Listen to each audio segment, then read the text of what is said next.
Bem, antes de mais, bom dia. Para quem não me conhece, o meu nome é Filipe Portugal. E hoje eu vou-vos apresentar o projeto Rir Profundamente, comédia stand-up enquanto arte reflexiva, ou como arte reflexiva. Este projeto, só para ter uma ideia inicial, foi feito através do segundo prémio atribuído pela iniciativa Iniciação à Investigação Científica, em parceria entre diversas escolas e departamentos dentro do ISCTE. Este projeto eu desenvolvi-o entre setembro de 2023 e abril de 2024, ao abrigo do CIES ISCTE e com a orientação da professora Ana Keita, que se encontra aqui hoje. Dito isto, isto é o que vamos falar hoje. Vai haver, e o importante aqui perceber é que vai haver mais um foco sobre os resultados do que propriamente o que foi o estado de arte, também para não vos maçar muito sobre essa parte. Disto isto, vou-vos maçar sobre o estado de arte. Vamos falar um bocadinho sobre o que foram os objetivos iniciais deste projeto.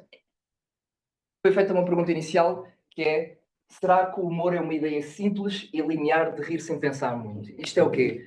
Perceber se até que ponto o riso opera sem haver uma consciência associada, ou com uma consciência associada. Partindo desta curiosidade, talvez ainda mais pessoas pensam. Não, eu. Aqui. Olá, boa tarde. Bom dia.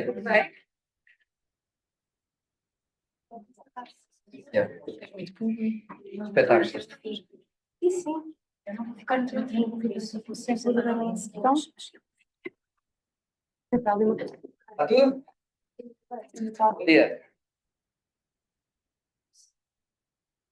Continuando, para este propósito de será o humor uma ideia simples e linear de rir sem pensar muito, abordámos o estado de arte em três fases, ou eu abordei o estado de arte em três fases.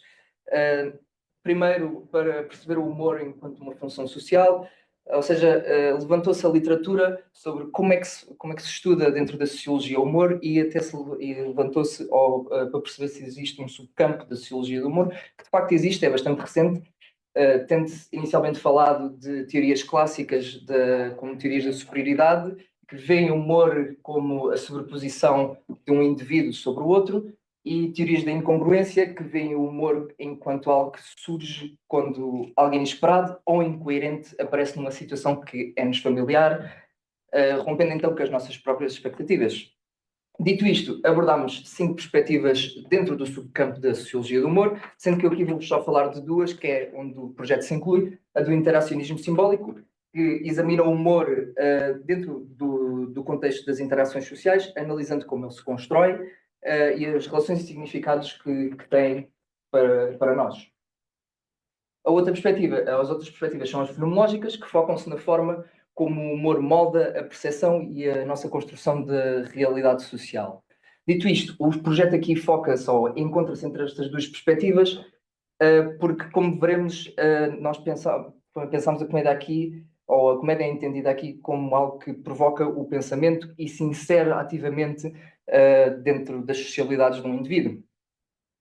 Com isto, definimos o que é comédia stand-up, ou seja, a exposição de uma ou mais pessoas numa audiência que atende os espetáculos de forma voluntária, onde o humorista conta histórias, aborda temas, com o intuito de fazer rir. Um bocadinho que eu estou a fazer aqui, mas aqui mais informativo e não tanto para fazer rir, obviamente. Falou-se que a formalização desta arte foi feita no final do século XIX, apesar de que as atividades desta arte já são usadas desde há muito tempo, ou seja, contar histórias para rir já é algo que os palhaços no circo ou os próprios bobos da corte já faziam, já contavam histórias ao rei e à sua plebe, entre aspas, para fazer rir. Portanto, esta atividade de estar plantada a querer contar histórias já é bastante mais antiga do que a própria formalização da arte.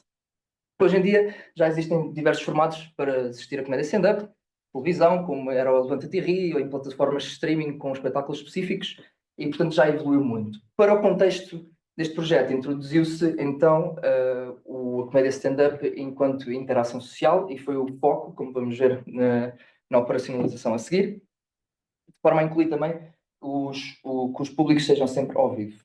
Numa última parte, falou-se então da reflexividade em sociologia, como forma de perceber o que é conscientização, ou quando falamos de se é possível conscientizar o que rimos, Entendendo-se aqui muito rapidamente a reflexividade como a capacidade de um determinado indivíduo pensar sobre si, os outros e o seu contexto social.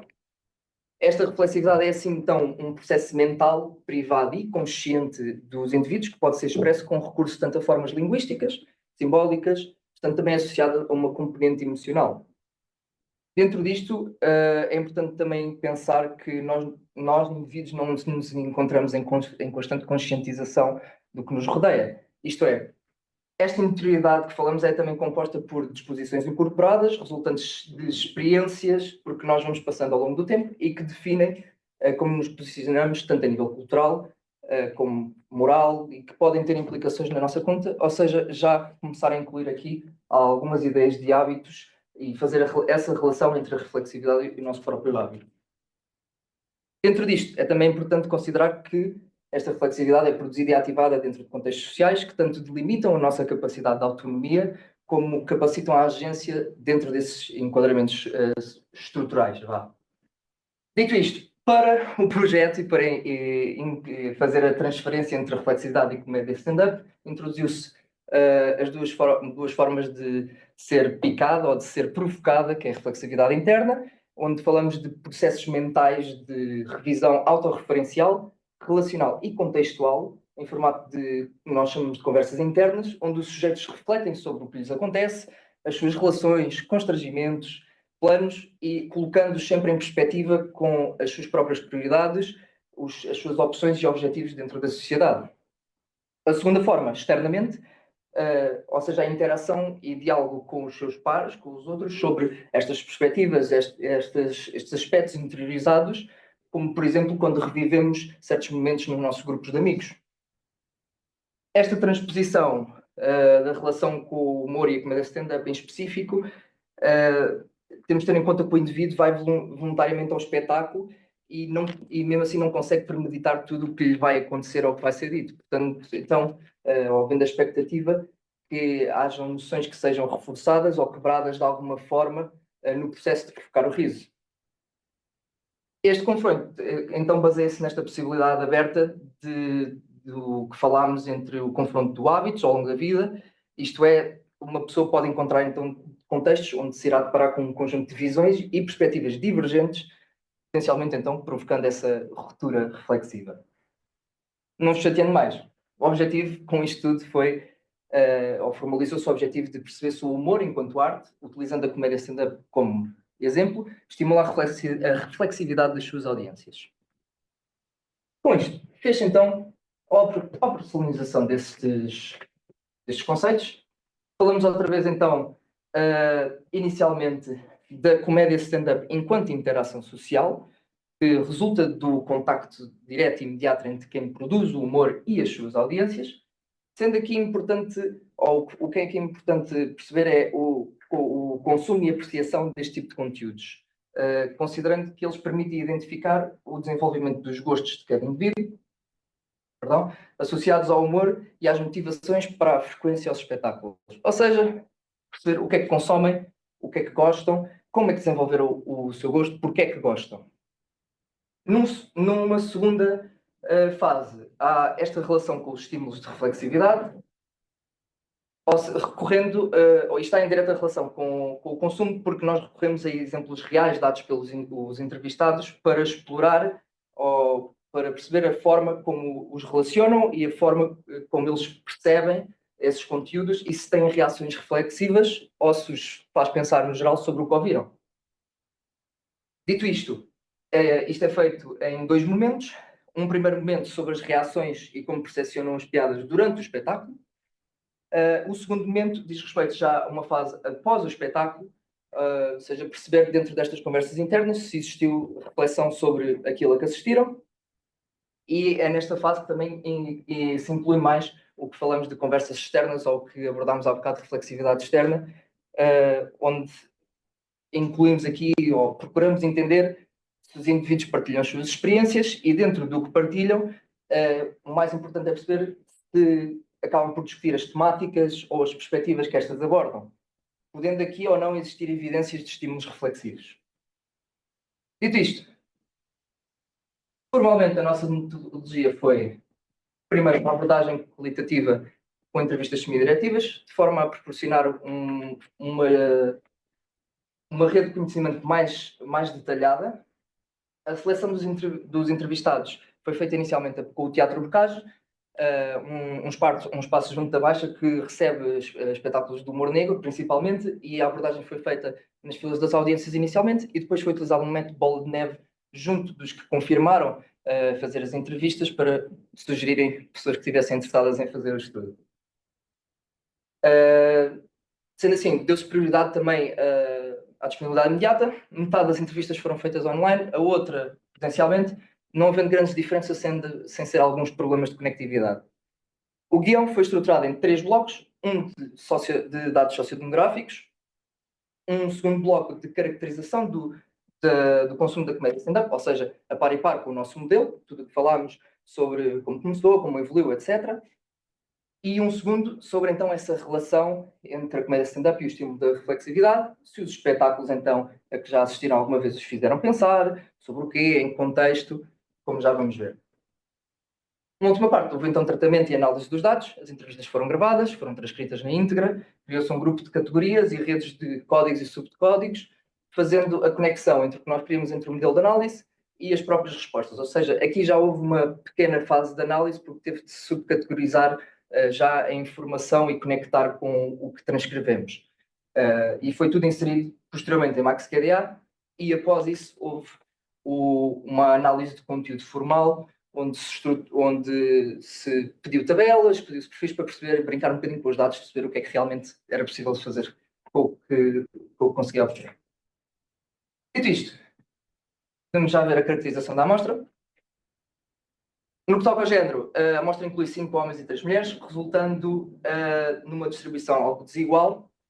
A amostra foi dividida em 3 grupos etários, de 20 aos 29 anos, com 4 pessoas, 3 na faixa dos 30 a 40, uma na faixa dos 50 a 60.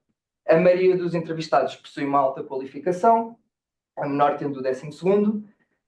A maioria é originária do Distrito de Lisboa, com apenas um assento de Castelo Branco.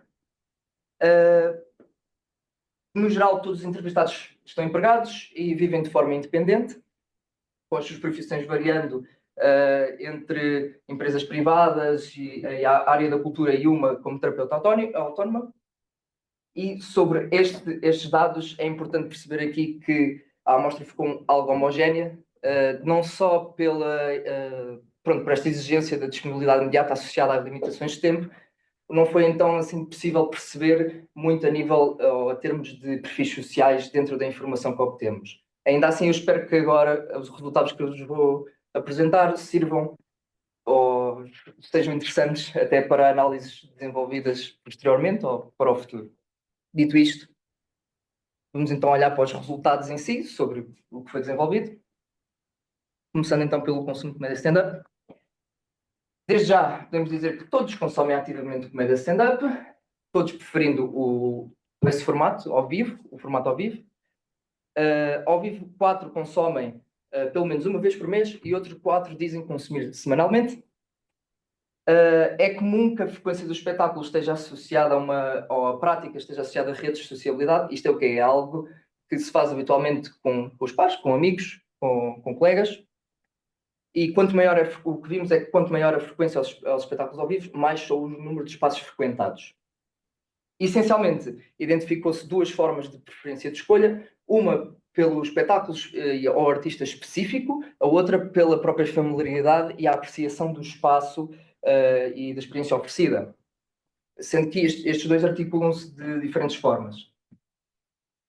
Através do sistema de categorias, criou-se, para definir a evolução do gosto, 3 formas.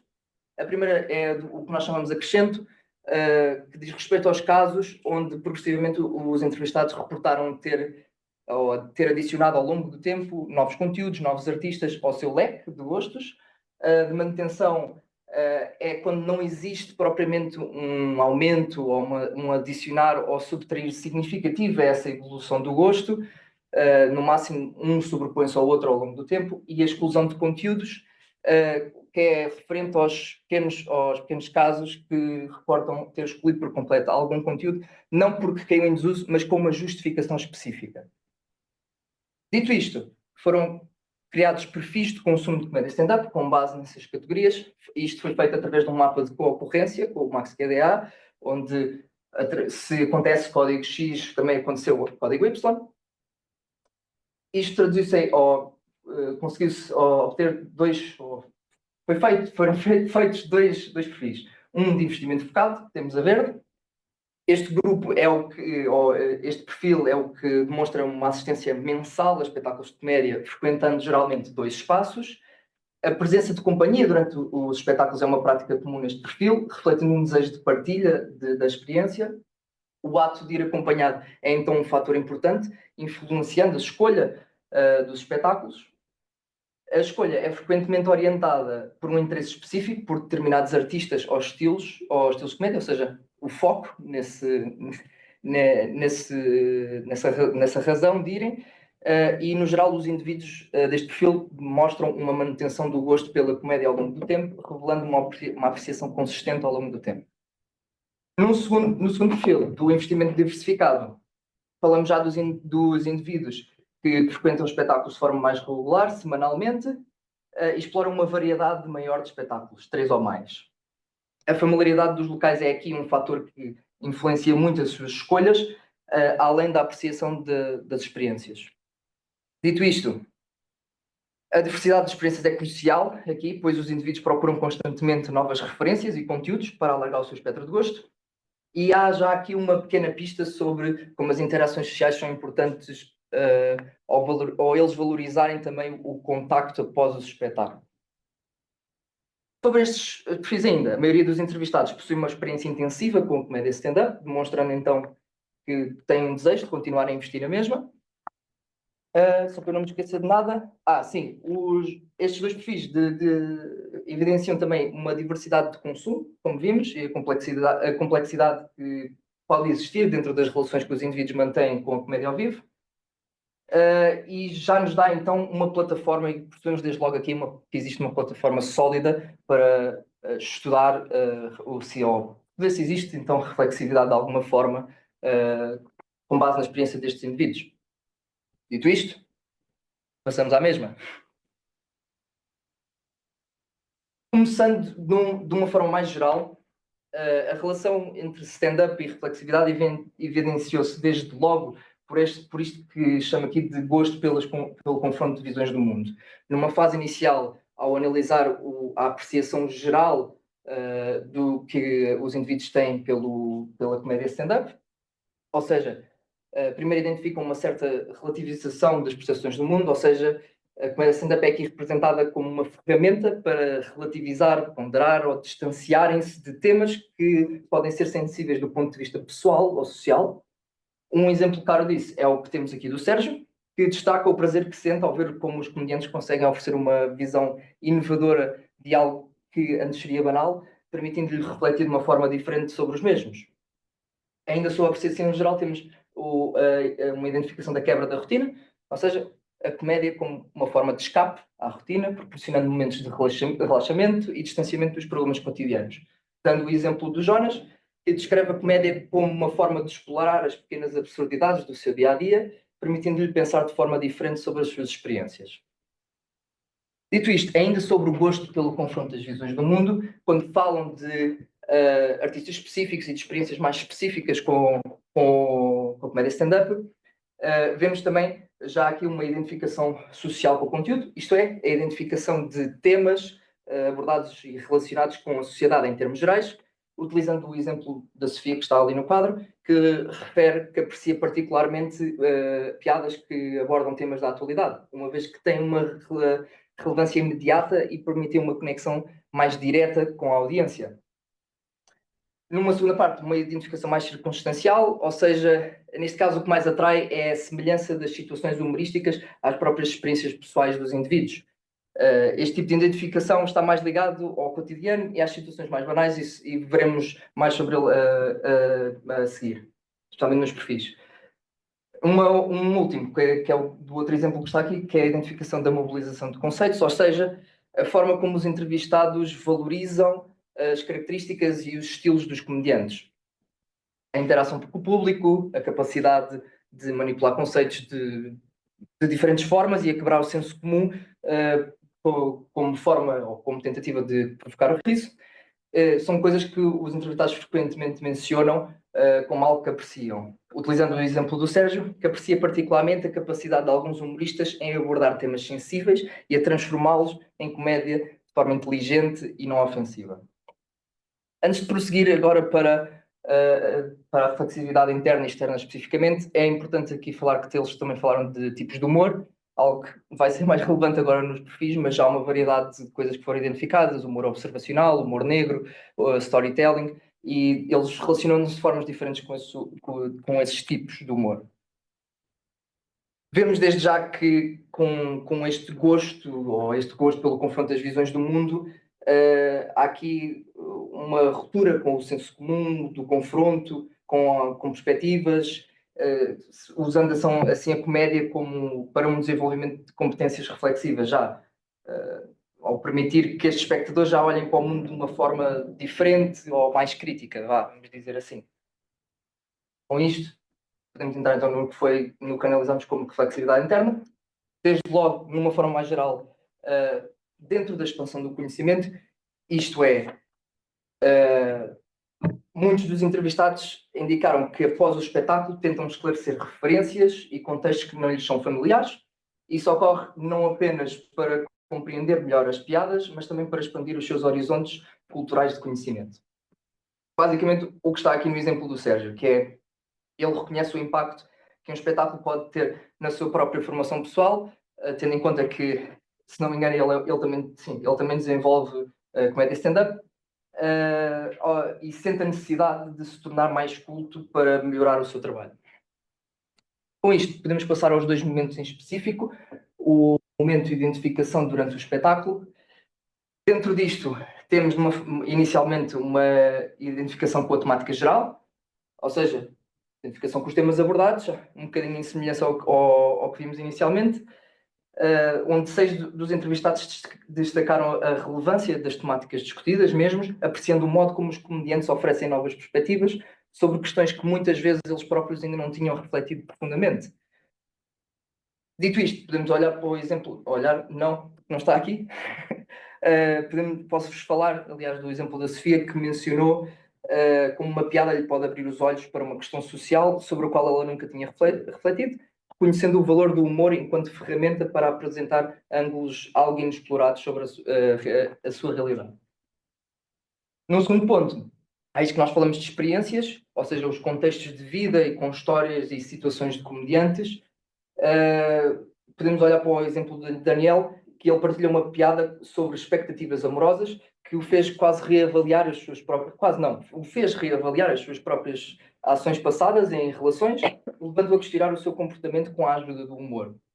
Este processo de autorreflexão é ativado quando os entrevistados então se veem representados nas rotinas dos comediantes, quer através destas experiências diretas, quer às vezes de forma mais indireta, com algo que é só meio familiar, não propriamente algo que eles vivenciaram de forma igual. Dentro disto, ainda é importante as situações específicas onde o humor toca em temas sensíveis ou fraturantes. A Joana, por exemplo, fala, que é o segundo exemplo que está em baixo, de como reflete como o humor sobre a deficiência a faz questionar dinâmicas sociais e emocionais relacionadas com esse tema, ponderando sobre as vivências destas pessoas que são alvo dessas piadas.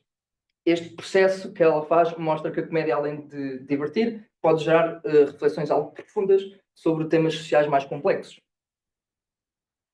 Antes de avançar, só preciso referenciar que durante o espetáculo ainda há 3 que falam sobre o desconforto que sentiram em alguns espetáculos, ou seja, também houve aqui um confronto com os seus valores e visões do mundo ao impedirem-se de rir ou sentirem-se o chamado ofendido dentro de um espetáculo. Isto por si só também já é uma reação de reflexividade, pois tem uma reação de impedimento perante o que foi dito. Portanto, já há relação com o que tem pensado sobre esse tema para realmente se impedirem de rir. Dito isto, passamos ao momento após o espetáculo, que funciona quase como um prolongamento de este durante, onde essencialmente falamos de 6 deles que admitem que após assistir a um espetáculo frequentemente se vêem a pensar nos temas abordados, prolongando então esse efeito reflexivo da comédia. Dentro disto, temos esse prolongamento nas questões sociais, onde vários entrevistados mencionam como as questões sociais como misoginia ou racismo os fazem refletir sobre a sociedade em que vivem, muitas vezes percebendo as piadas como formas de protesto subtil ou contra essas injustiças sociais. Este tipo em específico de humor leva-os a pensar sobre o que está errado no mundo e sobre como esses temas são tratados por vezes no dia-a-dia. Dentro disto ainda, temos o prolongamento dos contextos e vidas pessoal que vimos há bocado no durante, só que aqui no exemplo de Jorge será mais fácil de perceber, ele diz refletir sobre como uma piada sobre paternidade o fez reconsiderar as suas próprias decisões de vida, mostrando como o humor pode ser uma ferramenta para o autoquestionamento. Ou seja, da mesma forma, mas já a ponderar após o espetáculo, já a pensar no tema naqueles temas, a remoer sobre as piadas que foram ditas. Dito isto, podemos então ver a reflexividade externa. Aqui já um bocadinho em rede, dentro disto, todos os participantes partilharam ou dizem partilhar as suas experiências com amigos, familiares, cônjuges, colegas de trabalho, gerando conversas sobre os temas e as piadas abordadas nos espetáculos. Aqui, abrindo sobre a partilha destas experiências, a comédia torna-se um ponto de conexão nas suas interações sociais, como relatado por Jorge, que pergunta frequentemente aos amigos sobre os espetáculos que não conseguiu assistir. Dentro disto, é importante perceber como, ao promoverem conteúdo e ao promoverem conteúdo e dizerem e falarem do que mais apreciaram, reforçam a ideia de que a comédia é uma experiência que eles valorizam e desejam partilhar com os outros. Dentro disto, vemos como uma evidência de debate sobre os temas abordados nos espetáculos, ou seja, as conversas entre os entrevistados frequentemente se centram em piadas específicas ou na experiência geral dos espetáculos, 5 deles discutindo com amigos momentos destacados nesses mesmos espetáculos, seja pela qualidade das piadas, pela atmosfera criada ou mesmo sobre os temas. Neste exemplo do Sírio, este relata que ele e os amigos discutem as temáticas levantadas pelas piadas, muitas vezes entrando em diálogos sobre assuntos que não costumavam debater normalmente. Dentro disto, voltamos a ver algo que falámos inicialmente sobre a procura de conhecimento e esclarecimento sobre temas abordados, ou seja, aqui já surge numa fase externa o esclarecimento de referências ou coisas que não perceberam durante os espetáculos com outras pessoas, gerando um tema de conversa, utilizando o exemplo da Diolinda, que menciona que nem sempre está a par de assuntos como política ou futebol e por isso recorre ao marido para compreender melhor algumas piadas. Não sei se estou a passar muito rápido, não sei se conseguem ler bem. Espetáculo. Dito isto, dentro dos debates há evidências de uma fundamentação e transmissão de perspectivas pessoais sobre os temas abordados nos espetáculos. Isto é o quê? Dentro dos debates, outras questões como o género, o racismo, a cultura woke, são discutidas entre amigos e familiares, com a comédia sendo utilizada aqui como um catalisador para essas conversas. Utilizando o exemplo do Daniel, que expressa a vontade de discutir os limites do humor, mostrando que a comédia não só provoca reflexão, mas também estimula a vontade de explorar os temas controversos. Posso adicionar aqui ainda mais um, do Sírio, que relata como utilizou informações retiradas de um espetáculo de Dave Chappelle para contrapor comentários racistas feitos em conversas com amigos dele. Ainda sobre estes debates, a maior parte deles falam do aprofundamento sobre o conhecimento dos outros. Ou seja, durante essas conversas iniciadas com base no stand-up e ao discutirem temas sociais, políticos e pessoais, acabam por perceber melhor as perspectivas dos seus pares. Podemos falar do caso de Joana, que destaca que as piadas sobre temas sensíveis, como questões de género, permitem conhecer melhor as perspectivas dos seus amigos, gerando um ambiente de sinergia e quase de compreensão mútua. Deixando também ainda o exemplo de Jorge, que durante as conversas sobre stand-up descobre novas dimensões sobre as crenças políticas de amigos, ampliando o entendimento sobre quem são estas pessoas. Ou seja, como ele fala, às vezes perceber, através de uma piada que ouviram num espetáculo, que O fulano sem crânio é da Iniciativa Liberal. Sobre isto, percebemos desde já que a comédia stand-up, desde já, acabamos por perceber que a comédia stand-up assume assim uma função didática, permitindo permitindo que as pessoas reflitam sobre valores e questões culturais, ao mesmo tempo que constroem e partilham conhecimento com os seus pares. Com isto, fizemos de novo um mapa de ocorrências, desta vez juntando alguns aspectos do consumo da comédia com as categorias agora da reflexividade, onde criaram 3 perfis distintos: o jogo de espelhos, o social está nos detalhes, peculiarmente pessoal. Não disse as cores porque sensibilidade para algo que seja tónica, não pode ser tudo preto no branco. Dito isto, vamos olhar para estes perfis em mais detalhe. Sobre o jogo de espelhos, este é o perfil mais abrangente, que agrega a maior diversidade de categorias e subcategorias e que estimula uma reflexividade tanto interna como externa, sendo ilustrativo de como a comédia pode funcionar como um jogo de espelhos, no sentido em que é produtor e reprodutor de uma imagem de si e dos outros. Isto é o quê? É a comédia stand-up quase como uma quebra de rotina, que leva os indivíduos a identificarem-se com temas e vivências que espelham as suas próprias experiências e as das outras pessoas. Este jogo de espelhos permite-lhes essencialmente, ou permite que os indivíduos essencialmente relativizem as percepções que têm sobre o mundo e sobre si próprios, ao refletirem sobre estas questões sociais e comportamentos pessoais. Utilizando aqui, ou expondo aqui o exemplo da Diolinda, que diz sentir-se identificado com as temáticas abordadas e compara-as com as suas próprias experiências, fala como a comédia stand-up leva sobretudo a refletir sobre valores e comportamentos, sobre o que a mulher deve ser e fazer, ou o que lhe permite também relativizar o que antes tomava por garantido, e também debate estes aspectos sobre os valores associados às mulheres em sociedade com os que lhes são mais próximos, sendo que ela menciona mesmo que a comédia stand-up funciona para ela quase como, ou tem um caráter quase terapêutico, porque ajuda a repensar conceitos e comportamentos que lhe foram introduzidos desde pequenina e que agora, através da comédia stand-up, consegue repensá-los e debatê-los com outras pessoas.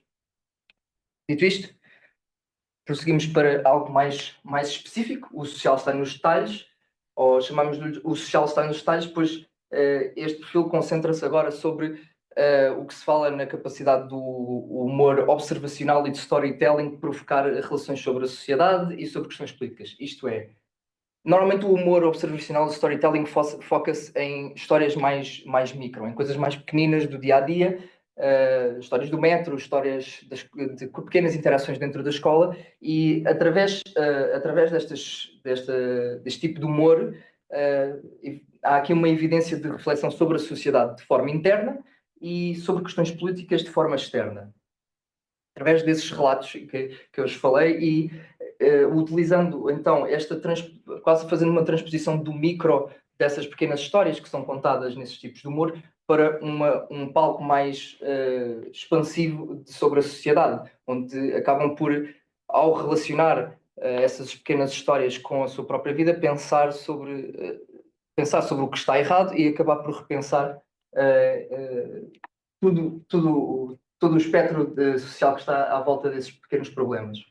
O exemplo deste perfil é o do Jorge, que diz identificar-se com histórias mais cotidianas e pessoais abordadas nos espetáculos, apreciando este humor mais observacional, acabando por refletir sobre essas áreas sociais, dizendo ele nomeadamente o ensino, por ele também falar sobre piadas de ensino por ele gostar particularmente dessa área. Ao apreciar, apreciar este humor, ele também diz que permite conhecer percepções políticas e abordar essas temáticas dentro do seu núcleo de amigos, porque é uma coisa que realmente ele e os amigos partilham e acabam por falar e abordar então temas políticos a partir do humor. O último perfil é o que se chama de peculiarmente pessoal, algo muito mais fechado, muito mais específico e vai ao estímulo das reflexões internas no pós-espetáculo sobre a vida pessoal a partir do humor negro. Ou seja, aqui o humor negro, ao quebrar convenções sociais e a abordar temas tabus, gera quase uma espécie de distanciamento pessoal.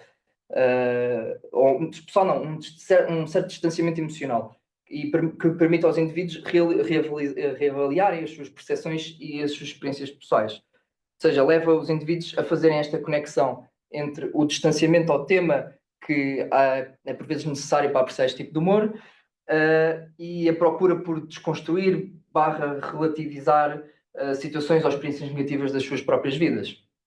Esta reflexão pós-show foca-se então na sua vida pessoal, na vida pessoal dos indivíduos, e leva a questionar mesmo questões biográficas e a relativizar essas suas experiências negativas, utilizando o exemplo do Daniel, o mesmo que repensa sobre as suas relações e os seus erros ou comportamentos dentro das relações amorosas, utilizando então a quebra de convenções, situações trágicas, mórbidas e temas fraturantes, sobretudo para um questionamento das suas questões pessoais, e que esta relativização produzida por estes espetáculos transpõe-se para a sua vida pessoal através desse repensamento dos comportamentos que teve ou de coisas que poderia ter feito melhor.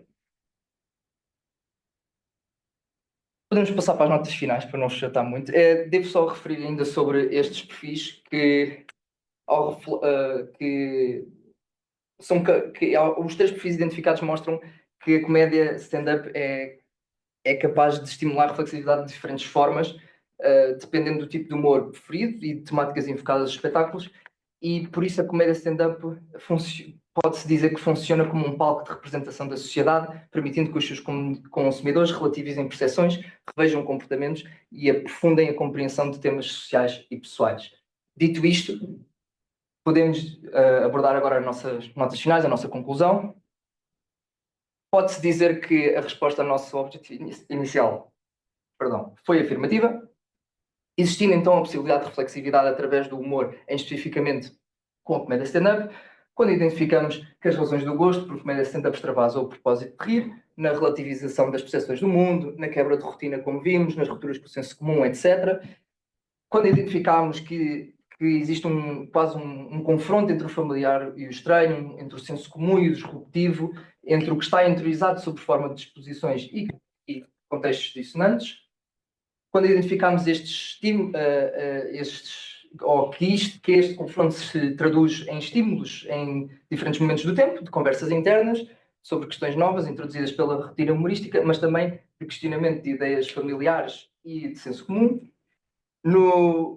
Identificamos o estímulo de conversas com outras pessoas, de esclarecimento de referências e conceitos, mas também de discussão de perspectivas próprias ou de um grupo, sobre temáticas sociais, políticas, pessoais. Agora, nesta fase final, nos perfis, identificamos como se pode fazer de diferentes formas, seja no confronto entre si e os outros, seja na identificação social desses pequenos detalhes e de histórias de vida cotidiana, seja no confronto entre as experiências pessoais ou quebras de convenções sociais. Com isto, podemos concluir então que a comédia stand-up não só espalha ideias, normas, valores, representações e práticas sociais, como ajuda a construir percepções e formas de entendimento de si, dos outros e do mundo em termos gerais. Deixando-vos assim com este último slide, que tem algumas perguntas, se quiserem ler e abordar aqui, com os minutinhos que nos restam, e dou por concluída então a minha apresentação do projeto. Obrigado.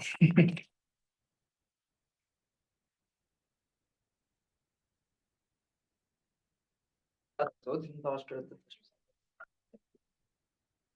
Se quiserem ler um bocadinho, isto é basicamente a mesma coisa. Os outros eixos possíveis de aprofundamento é só a ordem de ideias que eu segui sobre o que faltava no projeto, e a seguir é basicamente a mesma coisa, porque as perguntas vão de encontro aos outros eixos a explorar. Portanto, se quiserem repensar, se quiserem colocar alguma dúvida, sejam à vontade. Temos agora mais 20 minutos, se quiserem. Portanto, se não podemos ficar aqui a olhar uns para os outros. A jogar do sério.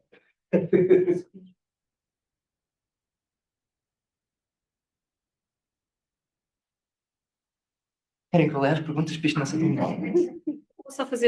Não vou fazer nenhuma pergunta, para quebrar o gelo. Só queria dar os parabéns por esta apresentação e pelo projeto, porque eu lembro-me muito bem deste projeto. Eu estive no júri, sim. No concurso da iniciação científica, e é com muito gosto que vejo este projeto ter tomado forma, ter sido desenvolvido com a Ana a orientar, não é? E fico muito contente por ver aqui estes resultados, e acho que foi ótimo, quer dizer, acho que está ótimo. Era só mesmo este comentário que eu queria ter. Obrigado. Eu é que fui um ingrato e nem agradeci, não agradeci à professora Nikita, que muito me orientou quase me monitorizou forçadamente, por força minha, porque eu tinha sempre muitas dúvidas. Agradecer também ao SIES e pronto, ao júri que aceitou este projeto, e agradecer, para ficar para a posteridade na gravação, a todos os que participaram, e ao Teatro Bocage, que parece que não, mas eles podem ter dado poucas pessoas, mas foi quase aquele salto inicial que eu precisava para pôr as perninhas a mexer, quase. Porque as entrevistas foram todas feitas, eu não mencionei na metodologia porque me esqueci, mas as entrevistas foram feitas ali entre novembro e outubro, mas foi ali na transição do mês, foi quase tudo assim de seguida. Agora queria só também aproveitar para dar os parabéns ao Filipe, porque tive o privilégio de acompanhar este processo todo durante até agora a apresentação. Uma coisa que o Filipe não disse, mas esta bolsa era de 3 meses. Não era isso que eu queria dizer. Era o contrário, que o investimento e o empenho e a motivação do Filipe com este projeto foi de tal forma que foi necessário extravasar o tempo, porque o Filipe quis de facto apresentar uma coisa mais consistente e com mais tempo para pensar e refletir. E sugeriram logo que havia a possibilidade de eu não cumprir. Quase naquela de, pois, se calhar é difícil fazer este projeto em 3 meses. Mas sim, eu agradeço, porque realmente eu acho que não dava para ter sido feito sem o seu suporte, para ser sincero, porque foi mesmo ali quase de 2 em 2 dias havia dúvidas, então foi. Por isso é que muitas vezes eu falo no nós, porque quase houve assim este trabalho, um trabalho de grupo, em que sim, eu escrevi o projeto e fui eu que fiz o projeto, mas houve mesmo uma monitorização, porque eu estava sempre com alguma dúvida, qualquer coisa a enviar à professora. Portanto, eu falo muitas vezes no nós quase subconscientemente. Mas devia falar individualmente, porque o trabalho é seu. Exato, mas é quase esse aspecto subconsciente de saber que tive um grande suporte. Pá. Não sei, estou a fazer uma autoanálise. Ele é que me devia ajudar com isto. Eu sou de sociologia, não percebo nada da tua área. Desculpa.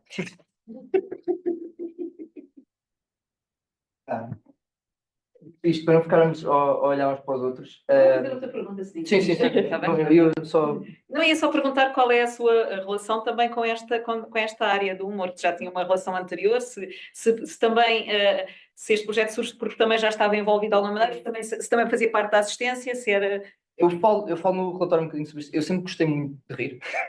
Não sei, eu acho que isto é a minha mãe já agora. É algo que é herança, mas em particular da comédia stand-up. Também foi uma coisa que eu acabei por cresceu comigo, né? Porque assistia muita coisa. Eu sem poder, eu vi o Levanta-te e Ri, né?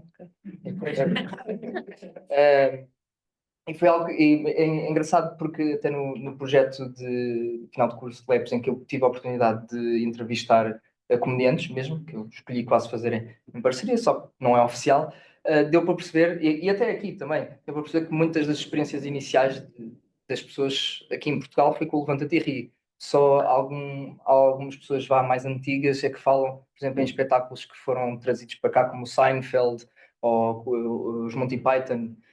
Mas isso já não é propriamente só de comédia stand-up, já é mais sketch do que qualquer coisa. Isto para dizer o quê? Eu sempre tive um carinho especial pela comédia stand-up, e eu antes do Covid eu ia bastante a espetáculos ao vivo e era algo que eu fazia com regularidade. Depois que o Covid isso perdeu-se um bocado, até porque morreu um bocado a economia, entre aspas, da comédia stand-up, mas um ano depois, e foi também o que eu consegui perceber com o projeto Lepes, especialmente desde o ano passado, tem havido um boom enorme de comediantes stand-up e de conteúdo nessa área e de novas ideias a surgirem. Então, tendeu atrasado também o curso, e tendo conseguido esta oportunidade ao apresentar, aliás, antes de conseguir a oportunidade, ou pensar na oportunidade do projeto, vi uma oportunidade muito grande de explorar isto, e também porque tinha tomado o meu tempo para pensar sobre o assunto, né? Eu ia só fazer um comentário, agradecer também a possibilidade de ter estado aqui hoje a ouvi-lo. Eu estou a ressocializar-me com a academia. E foi quase emocionante, porque, por um lado, com queridas colegas com quem trabalhámos as questões da reflexividade e no workshop do CIES, cuja primeira edição eu acompanhei e que tenho seguido ao longo dos anos, mas também por ver como é que alguém consegue usar todos estes instrumentos conceptuais e técnicos da sociologia para fazer um projeto tão bem integrado e que gera resultados e pistas interessantes. E até lhe ia perguntar algo sobre uma das sequências possíveis. Eu não sei o que está a fazer neste momento, Filipe. Está... Vamos ver. Não, eu neste momento estou à procura de trabalho para prosseguir isto. Eu quero fazer dinheiro para poder tirar o mestrado. Muito bem, é um bom projeto. E acho que, sinceramente, deveria ter oportunidades, porque o que fez demonstra a capacidade de o fazer muito bem. Mas estava-me a lembrar que, na minha experiência recente, um dos pontos mesmo interessantes da reflexividade que tive foi a partir de uma stand-up comedy. O Nuno Artur Silva, estava eu ainda em funções ministeriais, o Nuno Artur Silva fez uma stand-up comedy a propósito da sua própria experiência enquanto secretário de Estado. E foi magnífico, porque estávamos várias pessoas naquela situação a rever-nos todos, não naquilo que ele estava a dizer. Eu estava a ouvi-lo e a pensar, isto foi exatamente o que me aconteceu. Foi exatamente o que me aconteceu e gerou um pouco até a ideia de que quem me dera a mim poder fazer humor a partir da experiência, como fazem estes artistas e como as pessoas elas próprias acabam por usar essa ferramenta para se compreenderem melhor e para compreender melhor o mundo à sua volta. Portanto, é uma capacidade realmente interessante. Agora, disse uma coisa e eu queria colocar-lhe a questão, que é, tem havido uma explosão deste tipo de conteúdos de stand-up comedy na sua variedade, que eu nem sequer conheço muito bem, mas imagino que já há uma grande variação, alguma variação. Alguma variação, sim. Também a emergirem. Uma análise um bocadinho mais macro do próprio campo, não é? Era talvez também uma das coisas interessantes. Eu vejo... É uma das coisas que eu falo. É assim, quando eu falo em articulação de reflexividade das audiências dos comediantes, é principalmente perceber se quem faz procura fazer pensar, entre aspas, e por sua vez articular com estes conceitos. Mas dentro disso, sim, era necessário haver uma análise muito mais macro. Por exemplo, quando eu falo que houve falhas a nível da homogeneidade, por causa da homogeneidade dos meus dados sociodemográficos, é porque isso poderia ser interessante para os perfis sociais, não só para aqui, mas também para dar informação para quem produz comédia. Ou seja, eu gosto de pensar assim, que é não só para a sociologia, mas estes aspectos de se faz refletir ou não, destes aspectos da reflexividade, podem se transpor para a comédia stand-up ou para um mercado da arte do humor, nem que seja para dar informação que as pessoas não é que procurem isto, mas adquirem isto desta forma e pode ajudar também os artistas a evoluírem o seu conteúdo para chegar a isso. Esse aspecto macro eu creio que estava a falar mais de estudar em si o mercado e o próprio campo, sim, a emergência em relação às outras áreas, etc. Isso eu acho que vem em direto à associação, porque é necessário estudar o mercado, porque isto, quer nós queremos, quer não, é muito precário. Como eu tive a oportunidade de entrevistar comediantes para o projeto Leves, eu percebi que quem realmente investe para fazer comédia stand-up normalmente tem vários projetos, alguns deles também podem estar ligados ao humor, mas nem sempre são só de comédia stand-up, e muitos outros têm outra função profissional e é quase como se fosse um hobby que eles levam profissionalmente, ou um trabalho voluntário profissionalmente, que eles fazem para... Não é bem voluntário porque eles recebem, né? Esse foi um dos aspectos metodológicos para esse projeto. Já me estou a desviar.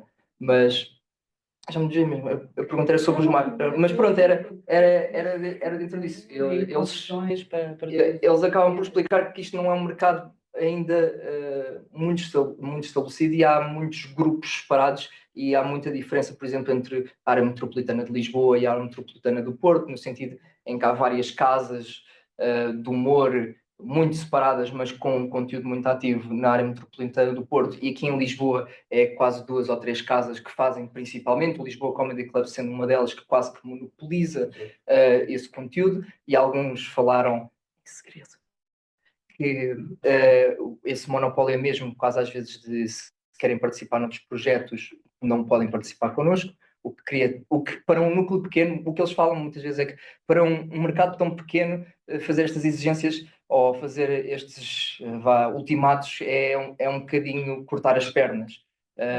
E isso é quando eles falam disso quando eu falo em problemas e o que é necessário para evoluir esta arte, e falam disso e do próprio teto de mercado não ser muito alto. Ou seja, fazer comédia stand-up em português tem um teto. Não podemos estar aqui com muitos sonhos. A verdade é que sim, o mercado americano é gigantesco, eles têm casas de comédia stand-up que têm há muitos anos. O brasileiro também, eles têm muita comédia stand-up, mas aqui o teto de mercado é pequeno, e uma das evidências que eles falam, isto teria de ser estudado obviamente, ou que eles falam é que as próprias casas de comédia, até o Lisboa Comedy Club, muitas vezes fazem noites em outras línguas, francês, inglês, espanhol até. Portanto, isto já demonstra aqui que se for para fazer esse estudo de macro do mercado, tem de se ter em conta que este mercado está em constante transmutação, por enquanto, porque é algo instável. Vamos dizer que é algo instável, por enquanto. Pelo menos o que deu a parecer, a experiência que eu tenho, as pessoas que entrevistei, pronto, é um bocado por aí. Não sei se respondi à sua pergunta. Sim, completamente, sim, são pistas bem interessantes. Eu tinha aqui uma pergunta que lembrássemos neste impasse. E aqui outra questão, Filipe, se quiser. É um bocadinho. Parabéns pelo trabalho. Obrigado. Aliás, eu vim, não assisti logo ao início, então eu não sabia qual é que era o contexto do trabalho. Eu revi mais ou menos tudo. Inicialmente pensava que era o final do doutoramento, depois pensei que se calhar afinal é mestrado, e depois percebi que ainda nem sequer. Gosto da sua forma de pensar, está a projetar. Eu sinto que está a projetar comigo algo e eu agradeço bastante isso. No sentido em que realmente é uma investigação muito aprofundada já, e acho que. Mas então, na sequência, tinhas feito entrevistas a comediantes. Estou com uma cadeira de. Tudo bem, pronto, mas e não sei se prevês na continuação dos estudos fazer também entrevistas a comediantes, mas pegando na questão da reflexividade sobre determinadas questões sociais, etc, parece-me evidente pelo teu estudo, pelo menos, que de facto as pessoas ficam a refletir, ou as pessoas ficam a refletir sobre as coisas, e dá para vários tipos de reflexões, o que traz também maior responsabilidade, acho eu, aos comediantes. Ou seja, quando falaste com eles, eles falam sobre isso, sobre o seu sentimento de responsabilidade relativamente àquilo que podem provocar, relativamente a às várias questões que são mais fraturantes, que era outro debate. Mas pronto, era um bocadinho. Não, mas eu percebo o que estás a dizer. É assim, o projeto de LEPES foi algo bastante rápido, só sobre. Lá está, foi mesmo um estudo. Eu tentei, não é bem macro, mas porque foi mais sobre. Apesar de haver alguém que fazem no Porto, foi assim, quase um estudo sobre as histórias de profissionais de comediantes stand-ups aqui na área de Lisboa. Mas eu realmente eu tentei, no final das entrevistas, daí os segredos, perguntar fazer a simples pergunta de se quando escrevem ou quando fazem comédia, se têm essa intenção, ou se têm alguma intenção de provocar alguns aspectos. Muitos deles dizem que não. Não é esse o propósito. E isso é ok. Não invalida este trabalho. De todo. A questão aqui é que o propósito, e isso é algo que eu também refiro dentro do relatório, o propósito, e que é o que eles falam, é fazer rir. Nós não nos podemos esquecer disso, por mais abrangente e por mais que isto aconteça, o propósito deles, ou dos 10 que eu entrevistei, pelo menos, é fazer rir, não é propriamente expandir. O Ricardo Luz Pereira, por exemplo, fala sobre esta questão de às vezes levamos muito a sério e de que não, o humor não é para fazer isso. Eu discordo só, o que eu discordo com o Ricardo Luz Pereira, porque eu tenho este projeto que comprova o contrário. Portanto, que sim faz as audiências pensar um bocadinho.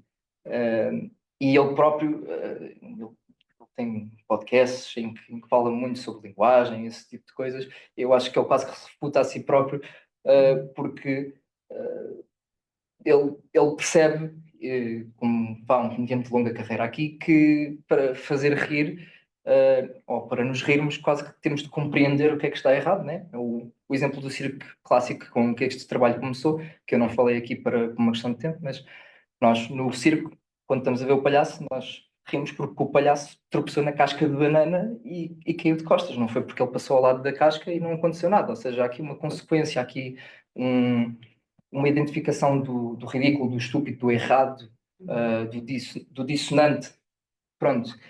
E é algo que eles, quer queiram, quer não, quando estão a escrever, têm de fazer, porque senão não fazem rir. É só isso. É algo fora do comum, algo que as pessoas não estão à espera de ouvir, é algo dissonante. Portanto, quer queiram, quer não, isto acontece. E isto já é a pequena prova, que agora pode ser expandida com estudos de macro e com possivelmente outras coisas que eu consiga ou não fazer. Portanto, acho que podemos dar oportunidade para não estudar mais. Não sei se tem mais alguma pergunta. Obrigado.